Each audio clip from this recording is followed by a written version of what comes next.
এবার আল্লাহ লুকমানের কিছুটা পরিচয় দিয়ে দিলেন। এইবার লুকমান তার ছেলেকে ডেকেছে ঘরে। কোথায় ডেকেছে বাবা?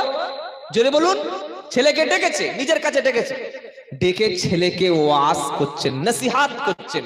আমরা যারা আব্বা আছি, আমরা যারা বাবা আছি, আমরা যারা পিতা আছি, আমরা আজ থেকে আমাদের ছেলেদের জন্য বেনে যাব বক্তা। কি বললাম বুঝতে পারলেন না? বাপ নসিহাত করবে ছেলের, মা নসিহাত করবে মেয়ের, তবে একটা সমাজ পরিবর্তন হবে। এই বছরে 365 দিনের একদিন জলসায় বসলে তেমন কিছু মনে থাকবে না, কারণ আমাদের বাড়িতে নসিহাত করার জন্য, ওয়াজ করার জন্য, বক্তব্য করার জন্য প্রতিটা বাড়িতে আছে এলসিডি, বাড়িতে আছে মোবাইল। এই মোবাইলের মধ্যে নাটক আছে, গান আছে, বাজনা আছে, সিনেমা আছে। এরা 24 ঘন্টা আমাদের ছেলেদের মাথায় ভাইরাস দিচ্ছে। দিচ্ছে না? দেয় না? আরে কি গো, একটা বাচ্চা ছেলের হাতে মোবাইল দিয়েছে বাপ, বাপ কাজে চলে গেছে, মা রান্নার পিছনে আছে, মা অন্য কাজে আছে। এই বাচ্চাটা মোবাইলে 5টা জিনিস ভালো দেখতে দেখতে একটা নোংরা, একটা আপত্তিকর কিছু মোবাইল আসতে পারে কি পারে না?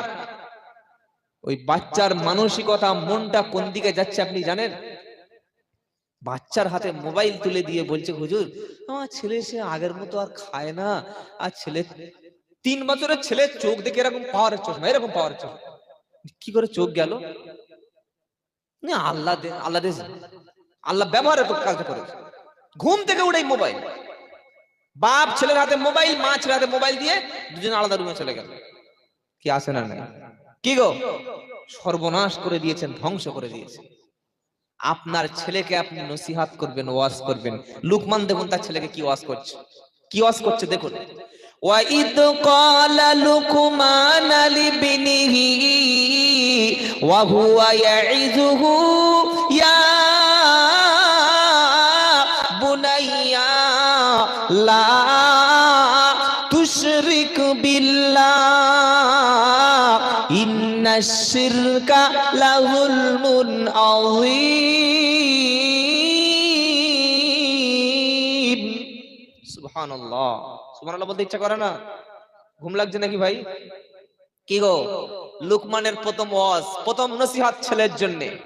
আজ আমরা ছেলেদের ওয়াজ করতে পারি না। আপনার ছেলে মাতাল হয়ে গেছে, আপনার ছেলে নোংরা ছবিতে আসক্ত হয়ে গেছে, আপনার ছেলে মদ পান করছে, গাঁজা খাচ্ছে।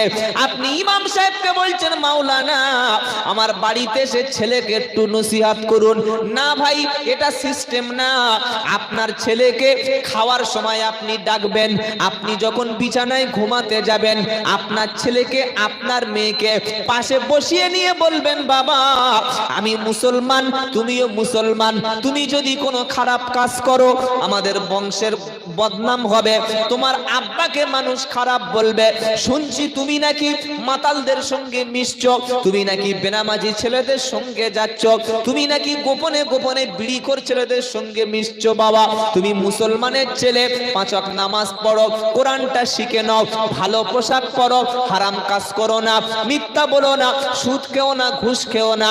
বাপ যদি সন্তানকে আদর করে ডাকে, মোহাব্বতের সঙ্গে নসিহত করে, আমি আব্দুল্লাহ জুবায়ের সারা জীবন বক্তব্য করার চাইতে বাপের ওয়াজটা সন্তানের জন্য সব চাইতে বেশি রিঅ্যাক্ট করবে।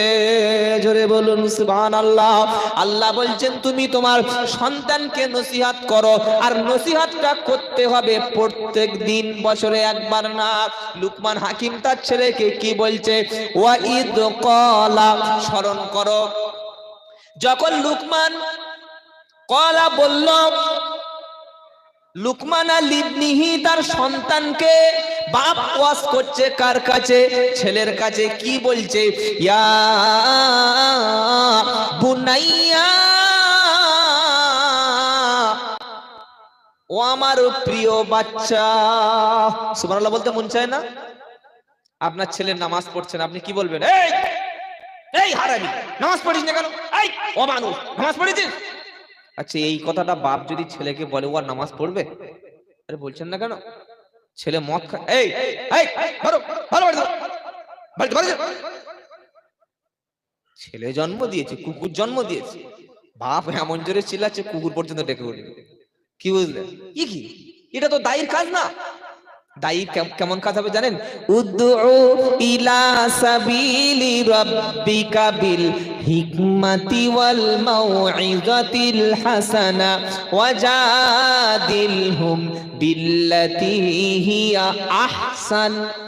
14 পারা 20 পৃষ্ঠায় 11 নম্বর লাইনের 125 নম্বর আয়াত, সূরার নাম নাহাল। আপনি যখন মানুষকে ডাকবেন, আল্লাহর দিকে ডাকবেন, হিকমতের সঙ্গে, জ্ঞান বিজ্ঞানের সঙ্গে, মিষ্টি মিষ্টি কথা বলে বাচ্চাকে যখন বুঝাবেন, বাবা তুমি খুব আমার কলিজার টুকরা, ও আমার প্রিয় ছেলে, ও আমার প্রিয় কন্যা, মাথার চুল খুলে তুমি যেও না, বুকে ওন্না দিয়ে বাইরে তুমি যাবে, পরপুরুষের সঙ্গে কথা বলো না, তুমি খারাপ কিছু করলে মানুষের কাছে সম্মান যাবে। এইভাবে সন্তানকে নসিহত করতে বলেছেন কে? জোরে বলুন। লুকমান তার ছেলেকে আজে বাজে কুকুর, ছাগল, গরু, বাঁদর বার হয়ে যা এমন কোন কথা বলে ছেলের সঙ্গে কনভারসেশন করছে তা নয়। লুকমান বলছে ইয়া ইয়া বুনাইয়া, ও আমার কলিজার টুকরা ছেলে, আমার কলিজার টুকরা প্রাণ প্রিয় বাচ্চা। প্রথম নসিহত, প্রথম বক্তব্যটা কি? লা তুশরিক বিল্লাহ, আল্লাহর সঙ্গে অন্য কারোর শরীক করো না। জোরে বলুন। এখান থেকে শিক্ষা নিন, বাপ তার সন্তানকে প্রথমে তাওহীদ শিক্ষা দেবে। তাওহীদ মানে কি ভাই? এখন ছেলেরা তাওহীদ বোঝে, তাওহীদ বোঝে? বাপ তার সন্তানকে প্রথম যে শিক্ষাটা দেবে, এক আল্লাহর ইবাদত হবে কার? জোরে বলুন। প্রথম আপনার ছেলেকে যে সূরাটা মুখস্থ করাবেন, কুল হু আল্লাহু আহাদ আল্লাহুস সামাদ লাম ইয়ালিদ ওয়া লাম ইউলাদ ওয়া লাম ইয়াকুল লাহু কুফুয়ান। আচ্ছা, এই সূরাটা যদি আমার সঙ্গে আপনারা বলেন, আজকে রাতে সবাই হার্ট অ্যাটাকে মারা যাবেন নাকি পড়লে গুনাহ হবে? কি গো বাবাজিরা, প্রাণ খুলে সকলে বলুন কুল, বলুন কুল হু আল্লাহু আহাদ আল্লাহুস সামাদ লাম ইয়ালিদ ওয়া লাম ইউলাদ ওয়া লাম ইয়াকুল লাহু কুফুয়ান আহাদ। ছেলে বলছে আব্বা সূরাটার মানে কি? বললে এই সূরাটা আল্লাহর পরিচয়। আল্লাহ বলছেন বলো আমি এক এবং একক, আমি অমুখাপেক্ষিক, আমি কারোর জন্ম দিইনি আর আমাকেও কেউ জন্ম দেয় নাই, আমার সমকক্ষ আসমান জমিনে পৃথিবীর বাইরে মধ্যে কেহই নাই। এটা হলো আল্লাহর পরিচয়। আপনি আপনার সন্তানকে প্রথম শিক্ষা দেবেন, এক আল্লাহর ইবাদত করতে হবে। কোন মাজারে, কোন কবরে, কোন বাবার কাছে বিপদে মুসিবতে পড়ে আল্লাহ ছাড়া পৃথিবীর অন্য কারোর কাছে সাহায্য চাওয়া। জোরে বলুন। যদি কেউ আল্লাহ ছেড়ে কোন কবরস্থানে যায়, কোন মাজারে যায়, কোন পীরের কাছে সাহায্য চায়, মনে করে যে আল্লাহ মনে হয় আমার ডাকটা শুনবে না, কবরে গেলে, মাজারে গিয়ে সিজদা দিলে, সেখানে মান্নত করলে, সেখানে হাত তুললে, সেখানে গিয়ে চাইলে মনে হয় আল্লাহ সাহায্য করবে। লুকমান হাকিম প্রথমে তার সন্তানকে শিক্ষা দিচ্ছে লা তুশরিক বিল্লাহ। আর সূরা নিসার মধ্যে আল্লাহ বলছেন ইন্নাল্লাহ লা ইয়াগফিরু আন ইশরাকা বিহি ওয়া ইয়াগফিরু মা দুনা যালিকা লিমান ইয়াশা। এটা 5 নম্বর পারা, 5 নম্বর পৃষ্ঠা, 4 নম্বর লাইনের 48 নম্বর আয়াত সূরা নিসার মধ্যে পাবেন। আল্লাহ বলছেন ইন্নাল্লাহ, নিশ্চয়ই আল্লাহ, লা ইয়াগফিরু, ক্ষমা করবে না, লা ইয়াগফিরু মাই ইশরিক বিল্লাহ, লা ইয়াগফিরু আই ইশরাকা বিহি, আল্লাহর সঙ্গে অন্য কাউকে সমকক্ষ করলে এই পাপটা আল্লাহ কখনো ক্ষমা করবে না। আমাদের বাড়ির কাছে একটা মাজার আছে, তার নাম হচ্ছে ঘুটিয়ারি শরীফ। আপনার নাম শুনেন নাই? ঘুটিয়ারি। তো একদিন গেলাম, দেখি এখানে শরীফের নামে কি হয়। গিয়ে দেখলাম একটা পুকুর আছে, পুকুরটার নাম হচ্ছে পবিত্র মক্কা পুকুর।